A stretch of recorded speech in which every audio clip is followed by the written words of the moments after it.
What did you do today? I top 8 with PBO. Hell yeah, let's see the list. What'd you eat for the Sonic collab? I had the Eggman. No, say it again. The Eggsman Benedict. And the Eggsman Benedict? Yeah. Was it a good victory? It was alright. It was alright. It was alright. But you know it's not. You know it's not mid. This day. PBO, baby. Yeah. Infinite tops. Let's see the list. So the ride line, like a lot of people will argue with the ride line, is that like they said, oh, you should run the Marin Wingle one, but I still like this. You still thin out a card from your deck. Yeah, granted that sometimes it's gonna suck because it'll be like I have the one order that messed me up in round 1. Like I called a one order and I'm just like, fuck.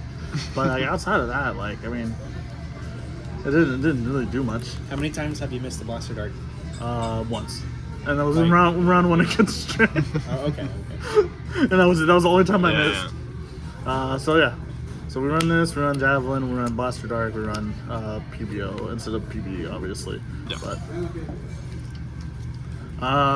so my choices, I run 4 because with how the deck is built, you want to see the blasters as much as possible. So you kind of max out on all the blasters except Blaster Dart.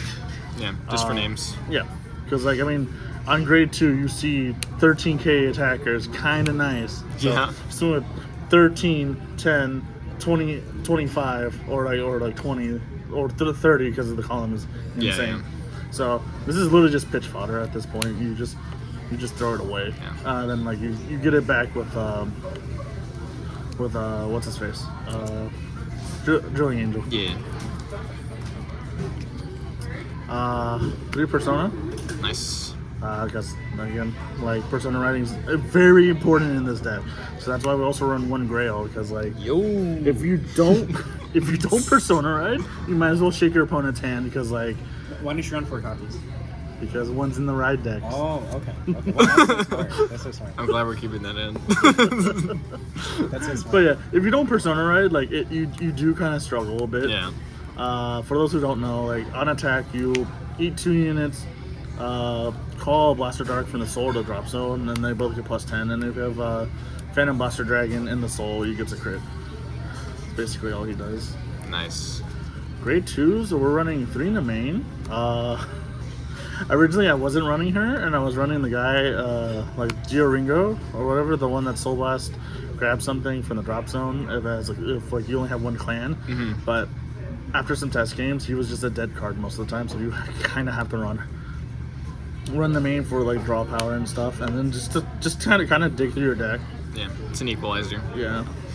Then for drilling, I decided to max out on drilling because I want to see it open every time. If you don't open with it, you kind of struggle. Mm-hmm. Because I in top 8 I did kind of lose. I did lose besides being sacked. I lost because I could not see a single Drilling Angel, so I was not threatening with PBO the whole time.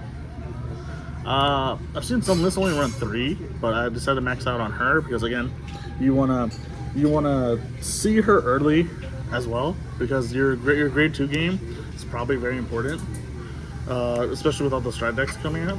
Well, with all those strat decks out right now, so you know, like I said earlier, you want like 13, 10, and then like she swings for 20 by herself.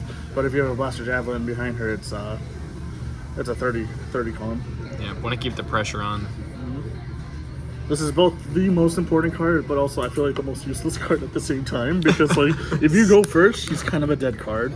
I mean, you can still retire her for a target of 2, but at the same time, it's just like if you go first, which I have been all tournament, kind of sucks. But when you go second and she's retired, like you retire, she counts as 2 retires, and then she gives Blaster Dark the ability to drive check on rear guard, and then retire him after his attack. So this is a really good card, goated, but also strange. Unnecessary evil. Yeah. 1 cat. Kind of some situations I wanted it to run 2, but like at the same time you can't really.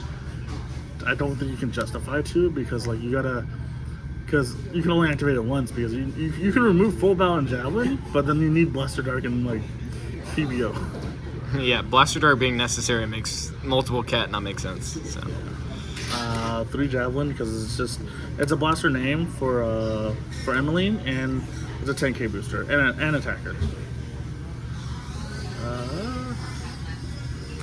3 of this PG, 1 Elementaria.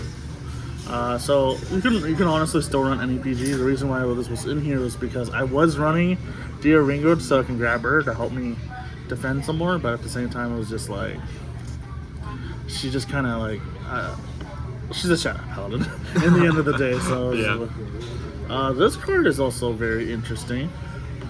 So I saw some lists run it, and it came up a few times where I call something in front of it and then I draw a card, but I might replace it with Spiral Cuties. I don't know yet.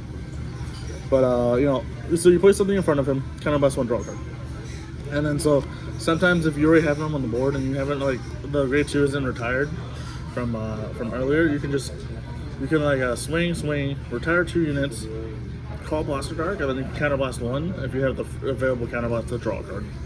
So that helps sometimes. Yep. They'll just draw power at that point. I ran 7 crit. I kind of wish I had 8, but I wanted to run the 4th draw to be able to draw more cards, have cards in my hand. Yeah, But very I just- piece oriented. Yeah, because make it's sure very you see 'em. oriented. But I don't know. I think 8 crit would have been better. But that's up to the player. 4 heals, 4 draws, and blue OT because I mean you could run the Keter. Keter one, but I don't know. This is just a lot better, and I think this deck also runs really well with the red one, but I don't have the Yeah. red one, so I just had to play with blue. But I mean, again, and a 9th crit is always nice. Yeah. And yeah, that's pretty much the deck. Any comments? Anything to say about the deck as a whole? I mean, so besides so my matchups were really bad because earlier I played against a Prism and 2 Shiranuis and a Youth Perk. The Prism and Shiranui in the first 2 rounds were a little rough because those are 2 decks that just kept drawing a lot of cards. So it was very hard to Keep pressure on. keep pressure. Yeah. So I was like, and this deck kind of just loses out really fast. I lose steam. Again, when I played against Leonor and I was like, I had it, full steam, and then getting flipped 3 crits and then an OT the next turn was like, ugh.